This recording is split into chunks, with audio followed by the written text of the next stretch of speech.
Innal hamdalillah nahmaduhu wa nasta'inuhu wa nastaghfiruh wa na'udzu billahi min syururi anfusina wa min sayyiati a'malina may yahdihillahu fala mudhillalah wa may yudlilhu fala hadiyalah. Ashhadu an la ilaha illallah wahdahu la syarikalah wa ashhadu anna Muhammadan abduhu wa rasuluhu alladzi la nabiyya ba'dah amma ba'd. Faqalallahu ta'ala fil Qur'anil Karim a'udzu billahi minasy syaithanir rajim.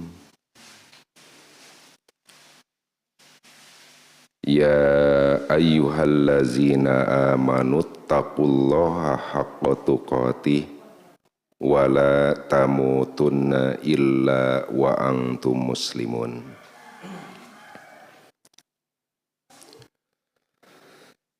Hadirin dan hadirat yang dimuliakan oleh Allah Subhanahu wa taala.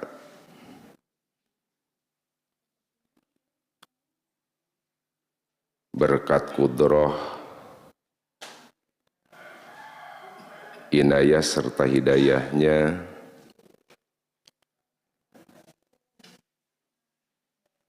kita sampai pada kesempatan subuh hari ini tentu masih diberi kemampuan untuk mewujudkan setiap apa yang Allah Subhanahu wa taala taklifkan kepada kita.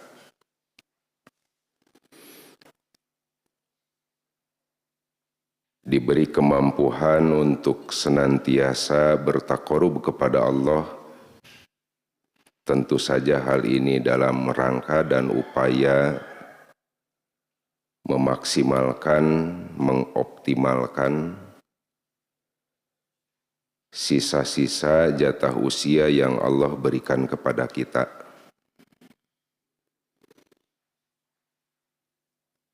Mudah-mudahan apa yang sudah kita wujudkan berkaitan dengan amalan, baik amalan yang diwujudkan di masa yang telah lalu, amalan yang sedang kita wujudkan saat ini, bahkan sekiranya Allah masih memberikan kesempatan kepada kita di masa datang untuk mewujudkan amalan yang lain, semuanya ada di dalam penerimaan Allah Subhanahu wa taala. Atau yang di dalam bahasa Quran disebut ibadatun makbulatun. Dalam bentuk apapun, setiap pengabdian hamba yang diterima oleh Allah Subhanahu wa taala sudah dapat dipastikan akan Allah catat dalam catatan hamba itu sebagai amalan solihan. Pada kesempatan subuh kali ini, alhamdulillah saya diberikan kepercayaan dan kalau tidak salah kemarin siang Pak Haji Apip yang nge-WA kaitan dengan kegiatan subuh kali ini, dan nusa keterang abdi mah rebo subuh teh Ustaz Rahmat guru sim kuring.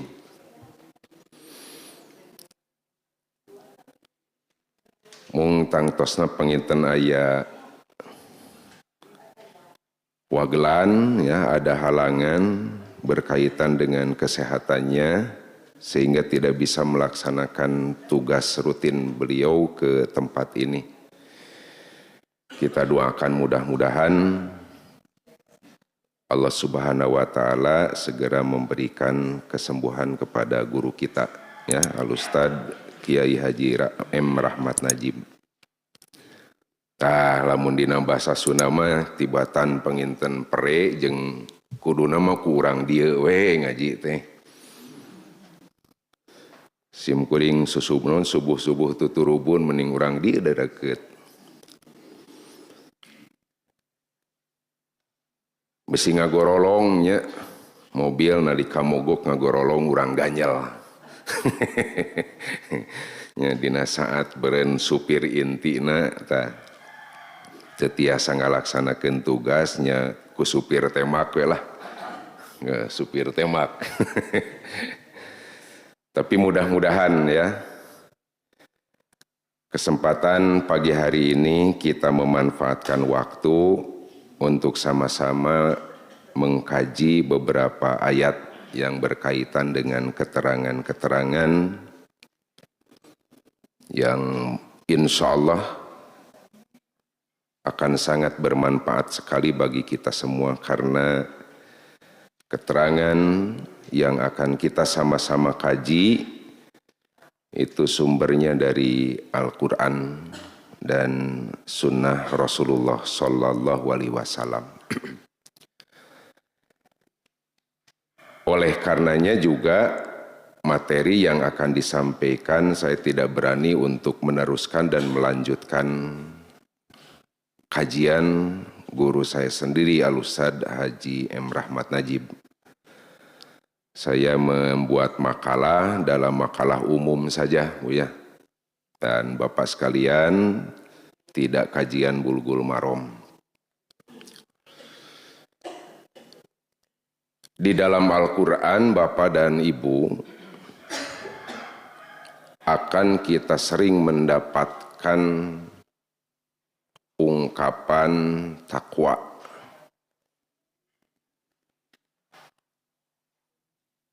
Dan tidak kurang dari 100 kali Allah menyebutkan kalimat takwa di dalam firman-Nya. Tentu dalam bentuk kalimat yang berbeda-beda. Dalam bentuk kalimat yang berbeda-beda atau dalam istilah tasrif dalam siagul kalamnya yang berbeda. Nah, dengan seringnya disebut takwa oleh Allah di dalam firman-Nya atau di dalam Al-Quran, hal ini menunjukkan bahwa takwa itu adalah sesuatu yang sangat penting sekali.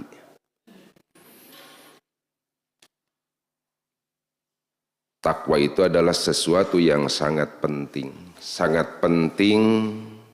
untuk diperhatikan, sangat penting untuk dipahami, sehingga pentingnya untuk dipahami agar nanti ada tuntutan untuk mengaplikasikan, tuntutan untuk mengamalkan takwa itu sendiri. Di mana pentingnya takwa itu? Tentu kalau bicara tentang pentingnya takwa akan dirasakan oleh pelakunya dalam kehidupan di dunia ini. Terlebih-lebih takwa itu sangat penting sekali dalam kehidupan nanti di yaumil akhir. Makanya Allah Subhanahu wa taala juga menerangkan tentang keutamaan-keutamaan dari takwa. Keutamaan-keutamaan dari takwa.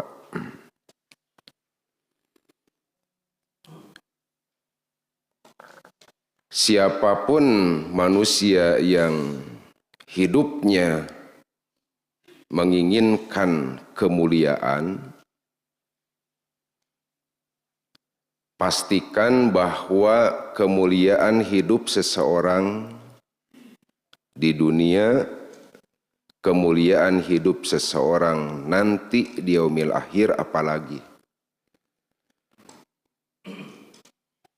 Maka Allah Subhanahu wa taala tidak akan mengukur kemuliaan hidup manusia hanya sekedar dengan ukuran duniawiyah.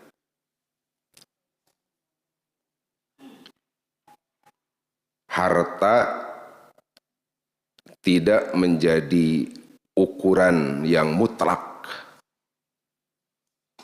bahwa dengan harta seseorang hidup akan mulia. Seseorang hidup akan terhormat.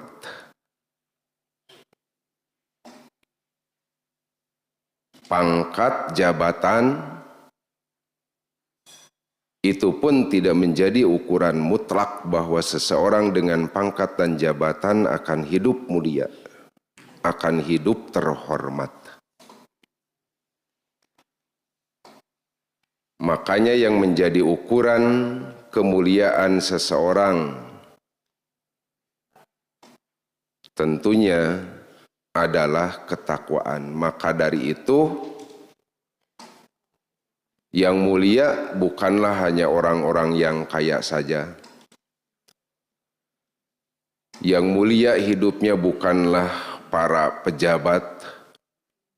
Yang mulia bukan yang dikatakan di mata Allah sebagai orang yang dengan layak mendapatkan sebutan konglomerat, kan gitu ya. Siapapun berhak untuk hidup mulia. Tidak mengenal kaya, tidak mengenal miskin. Tidak mengenal tinggi jabatan atau tidak sama sekali punya jabatan. Tidak mengenal orang yang mumpuni dalam ilmu atau yang sama sekali dikatakan tidak punya ilmu.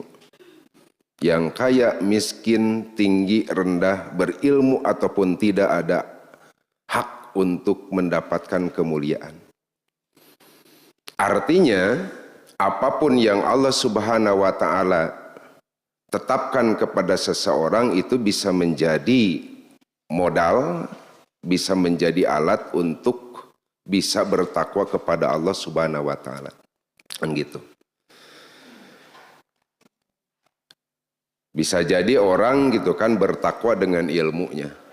Tetapi di sisi lain untuk bertakwa kepada Allah adalah dengan kebodohannya, kan itu. Jadi nu pinter gitu bisa mulia hirup teh nu bodoh ge sarua.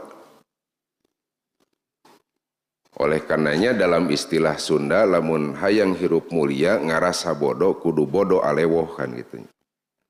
Tah insya Allah bodoh teh jadi modal keur takwa. Ngan lamun geus ngarasa bodoh tapi katotoloyo ya manggeus hirup di dunia teh bodoh. Ya. Tidak menjadi modal dengan kebodohannya untuk bisa mulia di mata Allah. Dengan kebodohan, insya Allah. Nah, Bapak dan Ibu yang Allah Subhanahu wa taala muliakan, jadi itulah pentingnya takwa, kan gitu. Pentingnya takwa. Inna akramakum indallahi atqakum. Sesungguhnya kalian yang paling mulia indallahi, kan gitu, di sisi Allah. Makanya dalam ayat itu kan tidak diungkap a'lamukum, kalian yang paling pintar, kan gitu ya. Atau arfa'u darajatikum, kalian yang paling tinggi derajatnya. Atau agnakum, kalian yang paling kaya, kan enggak. Tapi yang menjadi catatan yang perlu digarisbawahi adalah atqakum. Kalian yang paling bertakwa kepada Allah Subhanahu wa taala. Ini ukuran mutlak gitu kan kemuliaan seseorang dengan ketakwaan. Nah, makanya setiap sarana prasarana Setiap fasilitas yang Allah berikan kepada kita sesuai dengan ukuran yang telah memberikannya. Maka semua itu harus kita jadikan alat untuk bisa terus meningkatkan ketakwaan kita kepada Allah. Dengan apa kita bisa meningkatkan ketakwaan kepada Allah? Dengan harta kita? Atau justru dengan ketidakpunyaan harta? Dengan kedudukan kita? Atau hanya dengan tanpa ada kedudukan itu? Silakan. Yang jelas pintar, bodoh, kaya, miskin, kan gitu ya. Semuanya adalah alat untuk bisa meningkatkan. Dengan catatan benar-benar bisa menggunakannya sesuai dengan yang Allah berikan.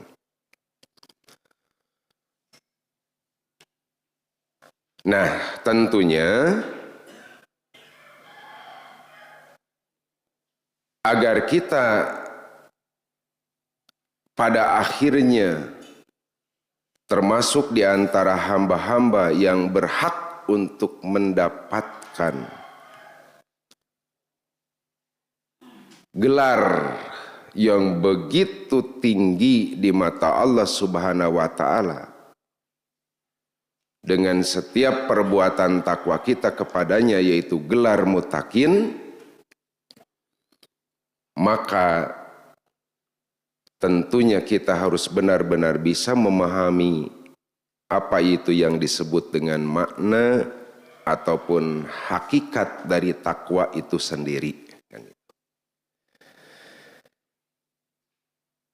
Sekalipun gelar itu tidak disematkan di depan nama kita, ya, tidak disematkan di belakang nama kita, hanya Allah Subhanahu wa Ta'ala yang berhak menyematkan gelar itu kepada hambanya yang Dia kehendaki.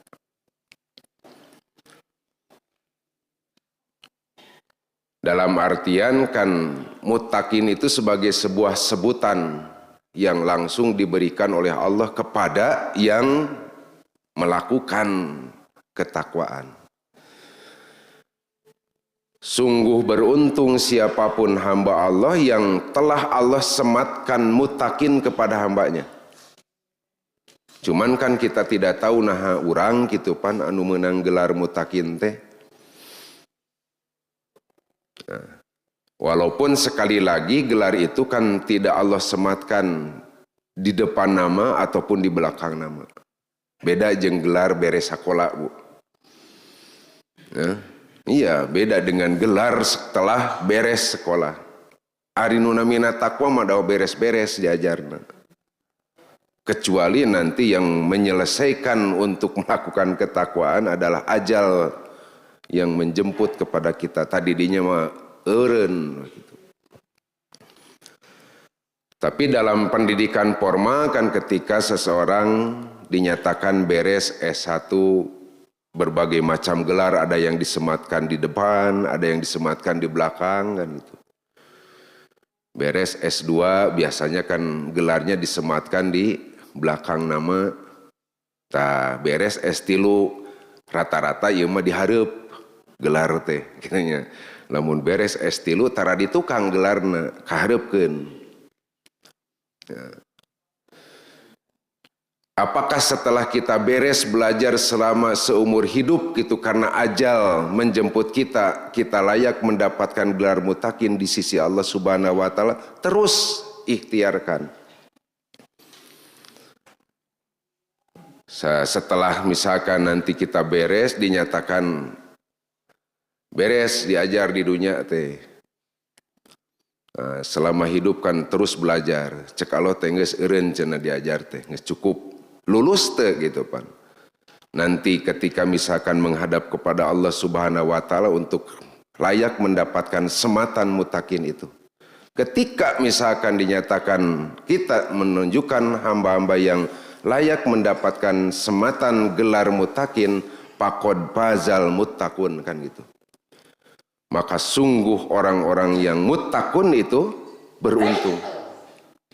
Nah, maka dari itu jangan ada sekecil apapun waktu, sesempit apapun yang namanya ruang, lalu kita justru tidak bisa dan tidak mampu meningkatkan ketakwaan kepada Allah. Agar menjadi orang-orang yang mampu meningkatkan ketakwaan kita kepada Allah Subhanahu wa taala, kembali kepada yang tadi. Jadilah kita di antara hamba-hamba yang benar-benar memahami apa itu makna dan hakikat takwa. Jadi henteu asal akon-akon cek urang Sunda mah. Abdi teh jalmi anu takwa, abdi teh jalmi anu takwa, tapi tidak sesuai dengan makna dan hakikat yang Allah kehendaki. Nah, saya coba sampaikan beberapa ayat yang di dalam ayat-ayat itu menunjukkan tentang apa sebenarnya makna dan hakikat takwa. Ikhwatu iman rahimakumullah,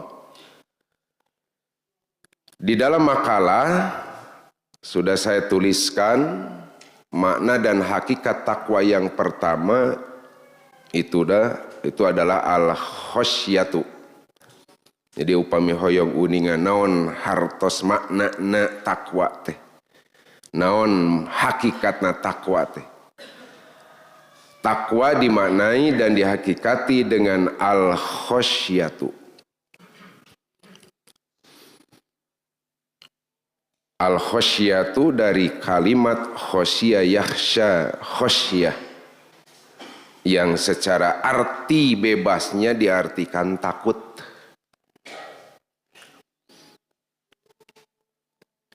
Jadi diartikan dengan takut. Padahal di dalam Al-Quran juga ada kalimat yang lain yang Allah gunakan untuk menyebutkan takut. Yaitu lapad yang kedua Allah menyebutnya dengan kalimat khaufan, kan gitu ya. Khaufan. Jadi ada al-khosyatu, ada al-khaufu. Dua kalimat yang berbeda memiliki arti yang sama. Nah, para ulama mencoba gitu kan menjelaskan tentang dua kalimat yang digunakan oleh Allah dengan kalimat yang beda tapi artinya sama. Ketika khosyah itu diungkap oleh Allah dalam Al-Quran, maka tiada lain yang disebut dengan rasa takut ini adalah takut kepada Allah mutlak. Takut Allah yang memiliki surga kemudian tidak bisa meraih surga itu. Takut pada Allah yang menyiapkan neraka kemudian Allah harus memasukkan ke neraka. Maka ketika seseorang memiliki rasa takut kepada Allah dengan ungkapan al-khosyah, konsekuensinya tidak boleh untuk lari jauh dari Allah. Jadi upami jalmi sieun ka Allah, tatong lumpat gitu pan, nebihan Allah. Jangan lari menjauhi Allah. Kalau benar takut kepada Allah, maka Allah harus semakin didekati.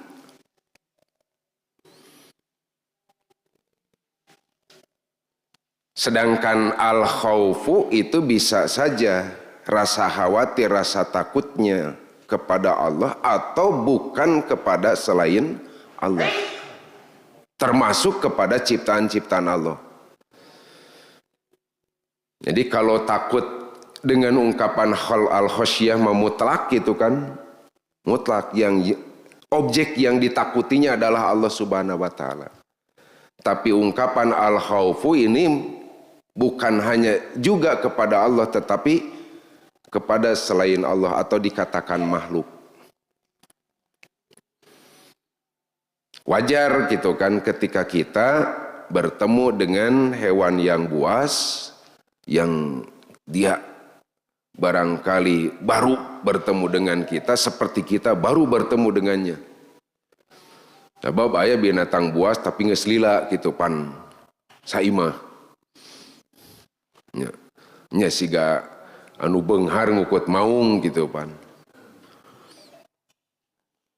Walaupun itu dikandangi gitu kan, yang namanya maung, tapi bukan berarti kepada pemiliknya itu buas karena sudah jinak. Siga jinakna maung Bandung. Nah, ini geus jinak maung Bandung teh nya.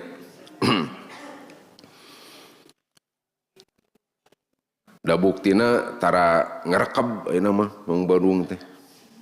Malah kulantaran bager jadi nyahan ka batur teh ka musuh teh. Jadi nyahan ayeuna mah Persib teh ka batur teh nya. Bager dermawan. Dermawan ayeuna mah. Tiap main kitu pan keun bae eleh ge da dermawan. Bere batur kemenangan. Nah, ikhwatu iman rahimakumullah, ketika misalkan seseorang takut terhadap binatang buas, maka bukan al-khosyah ungkapannya gitunya. Tetapi al-khaufu, makanya konsekuensi daripada al-khaufu, manakala yang ditakutinya makhluk, jangan sama seperti yang ditakutinya Allah Subhanahu wa Ta'ala. Allah mesti ditakuti, wajib ditakuti. Apa yang harus kita lakukan? Dekati Allah. Jangan malah lari dari Allah. Tapi lamun urang sieun ku maung kade, maung tong di deketan. Ya. Lamun maung kitu pan ngagerem entong digereman deui, da urang mah lain maung. Gitu. Sieun ku maung, jauhan maung kan gitu. Jauhi yang disebut dengan maung ataupun apa yang ditakuti kaitan dengan makhluk. Nah, dan hakikat takwa, maka oleh Allah diantaranya takwa itu dimaknai dihakikati dengan al-khosyah.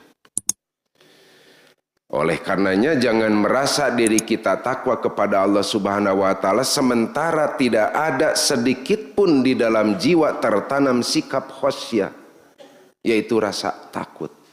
Takut kepada siapa? Tentunya takut kepada Allah. Takut kepada apa? Takut kepada sesuatu yang dengan sesuatu itu nanti akibatnya akan jauh daripada Allah Subhanahu wa Ta'ala. Nah, ini ditegaskan oleh Allah di dalam Quran surat Luqman. Termaktub di dalam ayat ke-33. Ya ayyuhan nasu taqu rabbakum wakhshaw yawman la yajzi walidun aw waladihi wala mauludun huwa jazin aw walidihi syai'a inna wa'dallahi haqqun fala tagurrannakumul hayatu dunya wala yagurrannakum billahil ghurur. Ini yang menjadi landasan bahwa takwa dimaknai dihakikati dengan al-khosyah. Hai manusia, bertakwalah kepada Tuhanmu. Wahsyau yauman. Nah ini. Hakikat orang yang bertakwa adalah tertanamnya rasa takut. Al-khosyah, wahsyau di sini ya. Wahsyau yauman, hendaklah kalian memiliki rasa takut terhadap apa? Yauman, takut terhadap satu hari la yajzi walidun aw waladihi, yang orang tua tidak lagi bisa memberi pertolongan kepada anaknya. Wala mauludun huwa jazin aw walidihi syai'an. Demikian pula anak sudah tidak lagi dapat memberikan pertolongan kepada bapaknya atau kepada orang tuanya. Sedikit pun tidak ada kemampuan untuk bisa memberikan pertolongan. Inna wa'dallahi haqqun, sesungguhnya janji Allah adalah benar. Fala tagurrannakumul hayatud dunya, janganlah kehidupan dunia menipu kalian. Wala yagurrannakum billahil ghurur, dan jangan pula penipu memperdayakan kamu dalam taat kepada Allah. Nah, kembali kepada ayat ini yang menjadi landasan bahwa takwa dimaknai dengan al-khosyah. Setelah Allah menyatakan perintah untuk bertakwa, lalu ada perintah untuk menanamkan rasa takut. Yauman la yajzi walidun awaladihi, jelas tidak lagi ada yang disebut dengan kesempatan menolong sedikit pun, tentunya adalah nanti dalam kehidupan akhirat. Bapak Ibu yang Allah muliakan, ketika kita merasakan susah, ketika kita merasakan yang namanya sulit dalam kehidupan di dunia ini, maka jangan terlalu ada kekhawatiran dan ketakutan dari apa yang kita hadapi itu. Sesulit apapun, sesusah apapun nungarana hirup di dunia mah masih keneh aya insyaallah. Masih ada orang yang peduli ya untuk bisa melepaskan kesulitan dan kesusahan. Henteu batur komo nu boga budak mah. Ya. Teu batur komo nu loba budak mah, budak-budakna nu bakal nulungan. Kesusahan yang dialami oleh anak tong hariwang masih kene komo lamun nu boga indung bapana mah da moal ngantep. Ya. Ya. Kita rasakan sekarang ini. Andaikan ada seseorang di antara ikhwan kita yang menghadapi kesulitan kesusahan, tak Pak Jintis di PC, alhamdulillah, pokoknya tiap aya nu menang kasulitan siap siaga kan gitu nya. Di dunia mah gitu. Nu perlu ambulan, siapkan ambulan.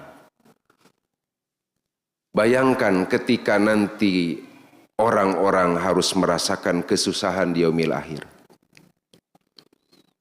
Harus mengalami yang disebut dengan kesulitan di yaumil akhir. Yang menjadi pertanyaan, siapa yang bisa melepaskan kesusahan dan kesulitan? Siapa yang bisa dipinta pertolongannya? Faidza ja'atis sakha, ketika sangkakala oleh Allah ditiupkan atau datangnya hari itu kan yang mengagetkan. Yauma yafirul mar'u min akhi, pada hari itu orang akan lari jauh dari saudaranya. Wa ummihi wa abi, ibu dan bapaknya akan lari jauh dari anak-anaknya, dan seterusnya dan seterusnya. Artinya jangankan memperhatikan gitu kan kehidupan jiwa yang lain, memperhatikan jiwanya pun sudah tidak ada karuan. Cekurang ciga nitri bobora bisa nulungan maneh kuring ge riweuh ieu teh hirup teh. Jangankan bisa menolong orang lain, diri pun berkebingungan. Dihadapkan dengan situasi yang begitu hebat. Insya Allah dengan adanya al-khosyah, rasa takut terhadap hari, ya Allah andaikan kesulitan itu dihadapi nanti pada hari akhir, maka kepada siapa lagi? Maka dari itu persiapkan diri. Munculkan rasa takut yang hebat dan kuat kepada Allah untuk kita lebih dekat lagi kepada Allah Subhanahu wa taala. Nah, makanya orang yang bertakwa tidak mungkin gitu kan. Dia tidak siap untuk menjalankan apa yang menjadi kewajibannya di dunia untuk beribadah kepada Allah. Al-khosyah ihwatu iman. Ini makna dan hakikat yang pertama. Kemudian di dalam ayat yang lain, Quran surat Al-Fat ayat ke-26. Takwa dimaknai dengan at-tauhid. Wahada yuwahidu tauhid, dari kata wahidun asalnya artinya satu. Wahada yaitu menjadikan Allah satu-satunya yang wajib diimani. Maka di sini ada sikap pemurnian kan gitu ya. Orang yang bertakwa adalah orang yang benar-benar memurnikan Allah Subhanahu wa taala.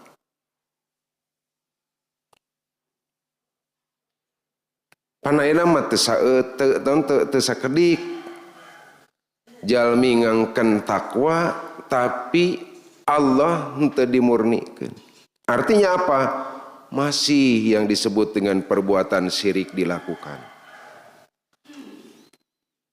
Tidak layak seseorang mengaku bertakwa tetapi dia masih menyekutukan Allah. Dia masih berbuat syirik kepada Allah Subhanahu wa taala.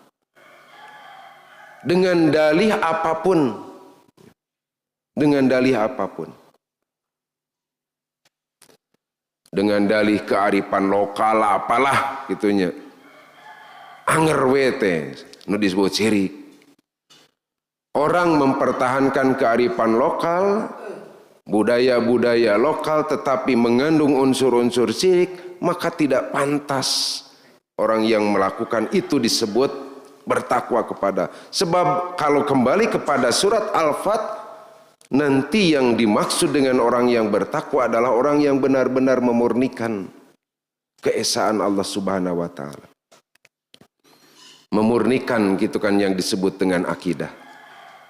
Menjauhi perbuatan-perbuatan syirik.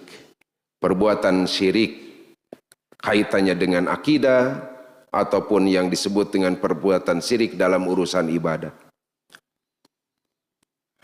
Ikhwatu iman rahimakumullah.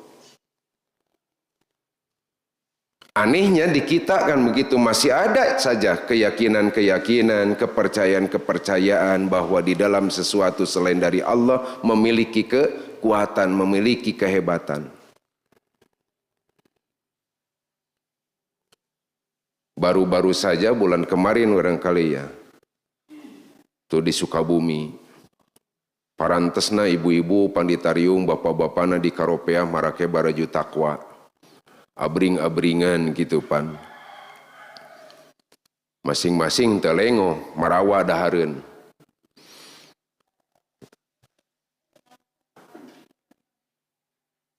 Mereka gitu kan berangkat dari rumah menuju kepada satu tempat, biasanya kan ke pinggiran laut tete.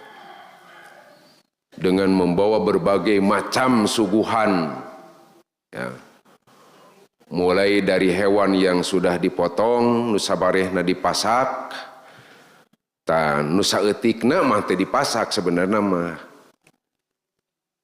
Da lebar lamun awakna anu disuguhkeun ka Nyi Roro Kidul mah. Nya, cenah urang gulewe huluna awakna cenah yen urang kalautkeun pan mikir jelema ge lebar atuh cenah geus cukup we huluna. Padahal teh Nyi Roro Kidul teh seuri we ari ka aing cenah huluna. Giliran disuguhkeun cenah huluna ku baraneh cenah di dahar dagingna. Nah, ikhwatu iman kan.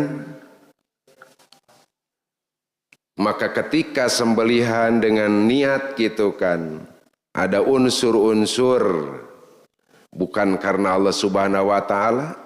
Walaupun secara dzatiyahnya halal, da sanu ngaramkeun sapi atuh. Sanu ngaharamkeun doma. Dina Quran jelas halal, ngan jadi haram we sifatna. Kenapa? Karena wa ma uhilla li ghairillah. Disembelih bukan karena Allah. Nu kumaha cenah disembelih karena Allah teh ada unsur-unsur gitu kan yang berkaitan dengan keyakinan. Dan hayam nu dipencit karena Allah mah benar-benar niat untuk dimakan. Nah, gitunya. Tapi lamun ayeuna aya niat perlu ku getihna walaupun tidak seluruhnya itu sudah masuk unsur. Mencit hayam teh sabenerna mah nu pokona perlu getihna. Keur naon eta getihna? Keur ngusir setan. Meh ngabangun imah lancar ti mimiti nepikeun ka akhir, padahal lancar ngabangun imah mah siapkeun modal nu gede lancar. Ayeuna sok sanajan hayam dipencit beak modalna eureun. Nah, ikhwatu iman kan gitu ya. Nah, tauhid memurnikan akidah. Ya, memurnikan akidah, memurnikan ibadah. Makanya ketika kita berakidah maka haruslah al-aqidatus salimah. Ketika kita beribadah harus termasuk menjadi bagian daripada al-ibadatul makbulah. Baru itu yang disebut dengan itu. Nanti akan ada yang disebut dengan kekuasaan Allah yang tidak disangka-sangka turun kepada orang yang memurnikan akidah. Ikhwatu iman rahimakumullah, yang menjadi landasan bahwa takwa dimanai dengan makna at-tauhid adalah surat Al-Fat ayat ke-26, id ja'alal ladzina kafaru fi qulubihimul hamiyata hamiyatal jahiliyah fa'anzalallahu sakinatahu ala rasulihi wa alal mu'minina wa alzamahum kalimata taqwa wa kanu ahaqqu biha wa ahlaha wa kanallahu bikulli syai'in alima. Ketika orang-orang kafir menanamkan dalam hati mereka kesombongan, yaitu kesombongan jahiliyah, menampakkan orang-orang kafir Quraisy ya di hadapan Rasulullah kaitan dengan kesombongan, karena merasa gitu kan orang-orang kafir pada saat itu adalah orang yang berkuasa di kota Mekah, memiliki segala sesuatunya. Maka dengan apa yang dimiliki dimunculkan sikap kesombongan orang-orang kafir itu. Ya. Kesombongan jahiliyah. Padahal bagi kita apapun yang kita miliki, modal apapun yang kita punya, tidak lantas yang kita miliki dan modal itu untuk dijadikan sebagai orang yang hidupnya sombong. Ulah pedah beunghar hirup teh sombong, ulah pedah pinter hirup teh sombong. Padahal kayaknya, pintarnya itu kan mungkin bisa saja dikatakan ada kesempatan, tapi kesempatan itu harus dijauhi. Orang kaya sombong, orang pintar sombong itu jelek. Walaupun ada modal untuk bisa berbuat sombong. Jangan termasuk kepada sebutan orang-orang yang jelek. Komo lamun teh memenang sebutan leuwih goreng pisan, lebih jelek lagi. Nu kumaha kesombongan yang dikatakan lebih jelek? Berbuat sombong itu adalah sikap yang jelek. Tapi aya gitu pan sombong anu leuwih jelek. Nyaeta jelema anu teu boga modal sombong tapi hirup anggar we sombong. Gitunya. Nu beunghar mah aya keneh modalna keur sombong teh. Ngan ku beungharna goreng sombong teh. Nah iya aya gitu pan anu leuwih goreng sombong teh. Ya, aya nu leuwih goreng sombong teh. Jelema nu teu boga modal sombong tapi sombong keneh. Tah eta leuwih goreng teh. Orang kaya sombong jelek. Ngan jelema nu teu boga sombong luar biasa tah. Ya. Mata kayak istilah naon agul ku payung butut gitunya. Batur mah agul teh ku payung aralus ya mah geus payung teh butut dibeke agul mi kacida kan gitunya. Nah ini ya, ketika orang kafir memperlihatkan menanamkan kesombongan di dalam jiwanya yaitu kesombongan jahiliyah, fa anzalallahu sakinatahu ala rasulihi wa alal mu'minina. Lalu untuk tidak menjadikan gentar, takut, maka Allah menurunkan kepada Rasul dan kepada orang-orang yang beriman sikap ketenangan jiwa. Teu kudu sieun ku alat-alat anu caranggih yang hareupan musuh gitu pan. Nah, modal utama ketika Allah memberikan ketenangan jiwa. Matak dina situasi kieu teu kudu sieun asal tenang we jiwa yang hareupan urusan anu dibeja-bejakeun jeung digembor-gemborkeun. Teu kudu saretres Bu. Meminta ketenangan kepada Allah. Ya Allah, ketika diisukan ya, keur nyebar-nyebarna deui ke rame-rame deui kitu pan virus ieu. Nepikeun ka ku virus baheula mah pan kakurangan maskernya. Sabab loba teuing nu make kakurangan hand sanitizer kitu pan. Tanu luar biasa hebatna ayeuna. Ya. Bergejolak yang namanya virus Omikron, tapi masker alhamdulillah nya ngan kulantaran loba teuing jadi harorea make ayeuna teh. Baheula mah teu make teh kulantaran teu kabagean tah nama harorea make. Nu aneh gitu kan, bukan kurangnya alat-alat untuk mengantisipasi itu, tapi anu kurang teh keur ngantisipasi kahirupan di dapur.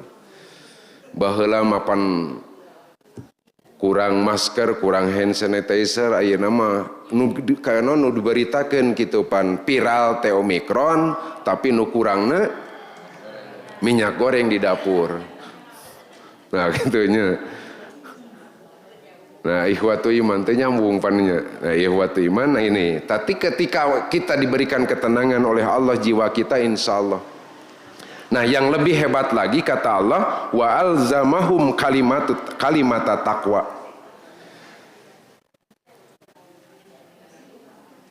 Dan Allah mewajibkan kepada mereka, maksudnya kepada Rasul dan kepada orang-orang yang beriman, apa? Kalimat takwa.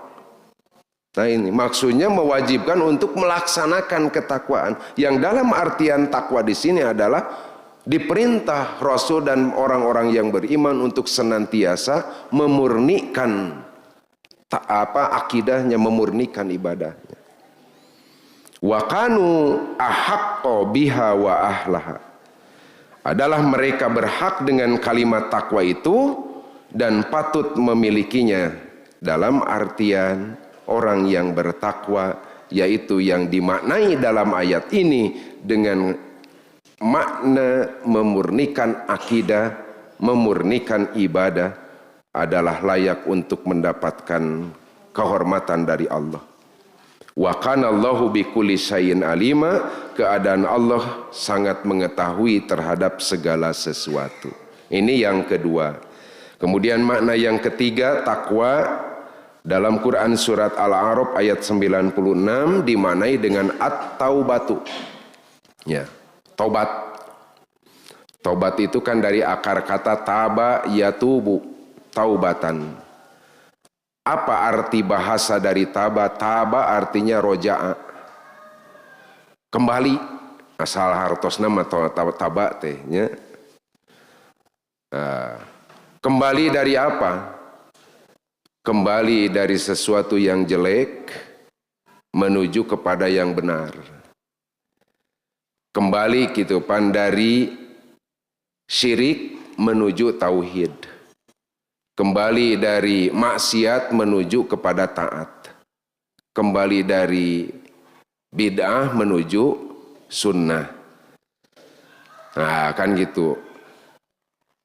Ketika seseorang berjalan di satu jalan menuju keburukan, lantas dia sadar bahwa apa yang dia jalani akan merugikan dan mencelakakan dirinya. Maka pada saat itu berhenti. Dan tidak diteruskan perjalanan itu, melainkan dia putar balik untuk kembali lagi gitu pan. Nah itu yang disebut dengan istilah taubat. Anteng we dina maksiat kan gitu. Nah ketika sedang asik-asiknya dalam maksiat, lalu dia sadar bahwa itu adalah perkara yang bisa mencelakakan dirinya. Maka ketika sedang asik-asiknya dalam kemaksiatan, lahir kesadaran, berhenti dan tidak diteruskan apa yang disebut dengan perbuatan maksiat itu, dia kembali kepada ketaatan. Maka itulah yang disebut dengan taubat. Hadirin hadirat Bapak dan Ibu yang Allah muliakan, tidak ada seorang manusia yang hidup di dunia yang luput dari yang disebut dengan kesalahan. Terbebas dari yang namanya salah. Terbebas dari yang namanya lupa. Yang bisa dengan lupa itu, dengan salah itu, justru seseorang akan menjadi orang-orang yang hina. Kapan? Ketika sadar bahwa dirinya lupa, sadar bahwa dirinya salah, tetapi dia tidak ingin berubah dari kesalahan itu. Andaikan sadar dari lupa, sadar dari salah, maka dia langsung memohon ampunan kepada Allah, bertobat kepada Allah. Itulah di antara manusia yang akan termasuk orang-orang yang baik. Ari nu disebut jalmi sae teh kitu pan sanes hartosna salami jumenengna di alam dunya teu kantos lepat ya. Orang yang dikatakan baik itu bukan orang-orang yang selama hidup di dunia yang tidak pernah salah. Pertanyaannya siapa manusia yang hidup di dunia yang tidak salah, tidak berbuat salah? Setiap manusia. Justru di mata Allah orang yang baik adalah orang yang ketika dia sadar telah berbuat salah, dia bertobat kepada Allah Subhanahu wa taala. Kullu bani adama khata'un. Setiap anak cucu Adam itu berbuat salah, pernah berbuat salah. Wa khairul khatta'ina tawwabuna, sebaik-baiknya orang yang berbuat salah adalah menjalankan taubat. Nah, maka dari itu orang yang bertakwa layak disebut dengan sebutan mutakin di mata Allah, manakala gitu kan dia tidak pernah berhenti untuk bertobat kepada Allah. Ongkoh ngaku takwa bari jeung salat ditinggalkeun, iraha tobatna cing kira-kira. Abdi teh takwa ke Allah tetapi berani meninggalkan salat. Takwa kepada Allah tetapi berani meninggalkan kewajiban zakat, berani meninggalkan kewajiban ibadah sahur. Mana nilai takwanya? Tidak ada kan. Padahal menurut Allah di dalam Quran surat Al-A'raf ayat 96 yang dimaksud dengan takwa itu adalah taubat. Walau ana ahlal qura amanu wattaqau la patahna barakatim minas sama'i wal ardi walakin kazzabu fa akhadnahum bima kanu yaksibun. Jika sekiranya penduduk negeri-negeri beriman dan bertakwa. Nah, di sini ada kalimat wattaqau dan bertakwa. Para ahli tafsir memaknai takwa yang dimaksud di sini adalah taubat. Sekiranya penduduk negeri-negeri beriman dan bertaubat, tentu saja atas kesalahan yang dijalaninya, yang dilakukannya, maka dengan sikap itu la patahna alaihim barakatim minas samai wal ar. Sungguh kami akan membukakan atas mereka pintu-pintu berkah baik dari langit maupun dari bumi. Walakin kadzabu, tapi apa yang terjadi? Mereka mendustakan, merasa tidak berbuat salah, merasa berbuat tidak maksiat. Itu kan. Maka dengan sikap mendustakan, fa'akhadnahum bima kanu yaksibun, maka kami siksa mereka disebabkan perbuatannya. Nah itu ya, perbuatan salah akan menjadi sebab untuk datangnya akibat yang tidak baik. Yang terakhir, Allah Subhanahu wa taala menerangkan bahwa makna dan hakikat takwa sesuai dengan yang Allah sinyari dalam Quran surat An-Nahl ayat 2 dimaknai dengan makna at-ta'atu, ketaatan ya. Ya, orang yang bertakwa sudah pasti akan menunjukkan dirinya untuk senantiasa taat kepada Allah, senantiasa taat kepada Rasul. Bahkan ketaatan kepada Allah, ketaatan kepada Rasul itu adalah ketaatan yang diprioritaskan ya. Betul-betul diutamakan, didahulukan. Tidaklah layak orang mengaku bertakwa kepada Allah dan Rasulnya sama sekali tidak ada. Orang yang bertakwa adalah yang memiliki loyalitas tinggi kepada Allah. Dengan cara apa? Yaitu senantiasa memperhatikan setiap kali Allah memerintahkan kepadanya, maka tidak ada perintah yang Allah yang dia abaikan. Setiap kali Allah melarang sesuatu kepadanya, tidak ada sesuatu yang dilarang lalu dia abaikan, yaitu dengan cara melaksanakan larangan itu. Orang yang bertakwa adalah orang yang imtithalu awamirillah wajtinabun nawahi, yaitu yang menampilkan loyalitas yang luar biasa kepada Allah.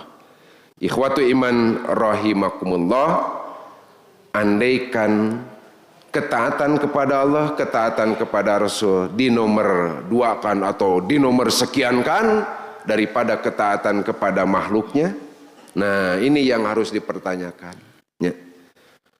Yang tidak sedikit lamun diparentah ku pamimpin gitu pan, tidak mengenal adanya halangan, tidak mengenal adanya gangguan kulantaran ieu teh dunungan, kulantaran ieu teh bos nu marentah nya teu nyaho keur rieut kitu pan.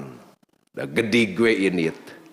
Tapi ketika Allah yang memerintahkan kakara dibebe non dibere kitu pan panyakit dieu anu sebenarnya bisa lah ku obat warung jadi alasan ya. Jadi alasan komo keur kiwari mah atuh leuwih we gede tanaga keur teu ini teh waktu dibere pilek teh jo alasan aduh cenah nuju pilek bisi tepa ka batur kitu panya padahal keur teu pilek ge iraha ka masjid teh aduh cenah ayeuna menuju batuk beuki we kuat teh ini ka masjid teh kitu nya. Padahal keur teu batuk ya jarang-jarang, malah tarap pernah sama sekali ke masjid deh. Nah gitu, at-ta'at. Allah ini yang memerintah, gitu kan? Allah ini yang memerintah. Sejauh mana loyalitas kita kepada Allah Subhanahu wa taala, loyalitas kita kepada Rasul Allah Subhanahu wa taala. Maka at-ta'ah ini merupakan makna yang keempat daripada takwa. Yunazzilul malaikata birruh min amrih ala may yasha'u min ibadihi an angdiru annahu la ilaha illa ana fattaqun. Nah ini ya kalimat fattaqun ini.